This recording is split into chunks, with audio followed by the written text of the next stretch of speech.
Hello and welcome everybody to BASHUNDHARA Cement Straight Drive powered by WALTON Lifts. Yes, this is how match number 18 panned out, where the Sylhet Titans were asked to bat first and they batted their hearts out. Ariful getting his debut, 38 of 29, 33 of 23 for Omarzai, 33 of 24, but who stole the show was Moeen Ali. A blistering knock of 28 of just 8 deliveries ensured that they reached the total of 180 for 6. In response, Gurbaz got the start and Sabir put up a fight at the end, but wasn't enough. They fell short by 20 runs and Sylhet Titans winning the match by 20 runs. And that means more points for the Sylhet Titans. They rise up in the table to the 3rd spot and tie. So the top 4 spots are now a tie with 8 points. Net run rate, the only factor differentiating between the teams. Dhaka still remain in the 5th spot with only just 2 wins. Hello and welcome everybody. Yes, this is the BASHUNDHARA Cement Straight Drive powered by WALTON Lifts. And I have got with me Farveez Maharoof, yes of course, and if you followed the match, the player of the match as well, somebody who was there and had the best seat in the house to follow the match and the player of the match, Ethan Brookes. Welcome to the show. Thank you. Yeah, you had a very good view, so did we, but he was at a better seat. That's all I'm trying to say, Mahabhai. Yeah, absolutely. I think one of those players where he's just so much energy in the field. I mean, you look at him, he will feel that deep long on, deep long off. The other over is on the other side. Young legs, so I'm pretty sure you're enjoying. You're being loved by the entire stadium, Sylhet Titans. You must be already a Sylhetie. Not quite, no. The fans have been brilliant. They bring so much energy and passion, so just to repay them with my fielding in the best way possible is the best job for me. Yeah. Yeah, but it was fantastic, and as Maharoof said, that you were everywhere on the ground. This is the part which was missing, so thank you for joining us. You were there at the non-strikers end. You had that partnership with Moeen Ali when he got things going, went after the bowling in the 19th over. Talk us through it, please. Yeah, I think there was no doubt that Mo was just going to clear the ropes there. Obviously a world-class player, and he's shown us why. It looked effortless, to be honest. Like some of the balls he hit over the rope, he got none of them, and they still flew. So. Yeah, just some of these sixes is just pure class. Yeah, 38 runs. You two put together there, and massive hitting, superb hitting. What was the talk like in the middle? What were you telling him, and what was he saying? I was trying to get one to get off strike and give him the strike. No, we were just talking about keeping still, not overhitting, and if you get a good piece of bat on it, should go for 6. So no, it was good to watch from the other end.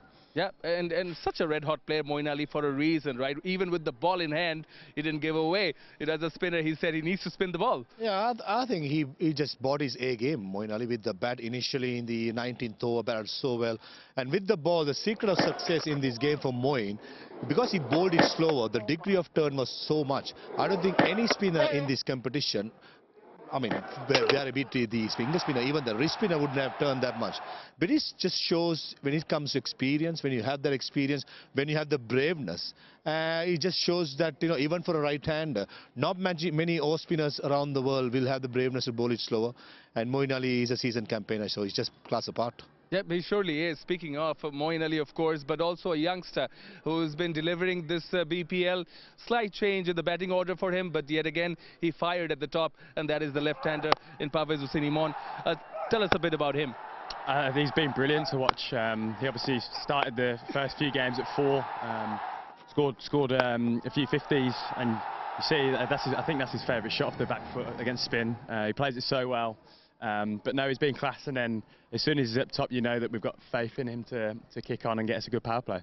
Yeah, how is he like in the dressing room when he's given the responsibility? Yeah, he's been good. He's been really good with me in terms of communication and what the wicket's doing. But so have all the guys in the dressing room. They've been outstanding. It's a great team to be a part of. Everyone's so welcoming, and I'm just enjoying it so much. And putting that total on the board, that partnership between Omarzai and Ariful was so crucial, wasn't it, Mahabhai? Yeah, I thought Omarzai played it beautifully. Initially, it took a little while. Once he got going, there's no stopping him, because the pitch is so good, and the cut shot initially, that went to the gap. And Ariful, for a young man, he was superb. He identified the areas to be scored. And Omarzai, how many times we've seen this sort of a blistering knock? And this is why you pay the big bucks for good quality players, not only with the bat, even the leadership skills. Omar Zai, I'm pretty sure Ethan will tell us even more. You know, he's a leader. Maybe he's not the captain, but he certainly will come up to the bowlers and let them know what are the tactics going to be. And he's a real communicator. So, lot to like about the players like the Imans, the Moeen Alis, the Azmatul Omar Zai in this side. I'm pretty sure you can second it. Yeah, absolutely. I think he brought impact as soon as he came into the team. So, yeah, if I can learn from someone like him as much as I can, I think it's just going to benefit me. Yeah, and not only did you partner up with the bat in hand in the middle, but you also took a catch of Moeen Ali. You took a screamer, Ethan Brookes. Reaction time wasn't much, but what were you thinking? What was the talk around the team? Yeah, I was always field a few yards off the rope just in case there's one hit over my head, so I've got the momentum to jump over the rope. And how about you be in our seat and talk us those visuals? Yeah, I caught it, and then I always knew I was going to go over the rope, so I threw it back up. I thought I threw it the wrong side of the rope, but I managed to jump over, and I tried to leap quite high just to get my feet off the ground there. I was on comms, I called it and I said it. Catch of the season so far. That's a compliment for you. Well done. Thank you. Yeah, thank you. That's a good one. Yeah, catch of the season indeed. You know, and definitely one that you would remember for a long time. But tell us the truth. Do you practice such catches? You know, during your practice sessions? Yeah, all the time. Yeah. 2 years ago, I was lucky enough to be in the same team as Glenn Maxwell, and before games, he would always practice them catches. Maybe 5-10 yards off the rope, running back, jumping, trying to be nice and light on your feet. So having him to learn from, I think's really benefited my fielding. But I really enjoy it. Look, I love fielding. Try and bring as much energy as I can to the team. And if you're not scoring runs and taking wickets, then the biggest way of impacting is your fielding. Yeah, I think it's one of those catches, Mahabai, which is going to inspire a lot of people. And it's good that he's mentioned that how many times he's practiced, or there's a lot of practice that goes on in the background. It's just not, it doesn't happen out of the blue. One example I'll tell you, as well as Ethan to you. Angelo Matthews in 2009 World Cup in England, he did a similar effort in Nottingham. It wasn't a catch, but he saved 5 runs with the effort, and he made headlines, and people still remember about that effort even now after 16 years. So I reckon this will be for lifelong. It will never be forgotten. So you just have to work hard on your game, and I'm pretty sure good things will follow more. Thank you. Yeah, now this wasn't the only stunner we witnessed today. There was another one in the previous game today earlier, which was grabbed by Mahidul Islam Onkon with the gloves in hand. What a catch. It was fantastic. You know, it's never easy. You keep on practicing, but you witnessed it. Your take of that? Oh, I think it's not his favorite side as well. That's his left hand, not his natural side. And to take a catch-up like that, I think it just shows where a side, Noakal Express, overall as a side, they are struggling. Looking at the body language, I was quite critical in the com box of looking at the body language, how they walk around the field, the energy levels. There's no Ethan Brookes in that side to go about. And for an individual to do such brilliance, probably lifts the spirit, and unfortunately they are on the losing end of losing that game. But you just feel for Mahidul Islam Onkon when a fantastic effort like that goes begging. I mean, you just feel sorry for him. Yeah.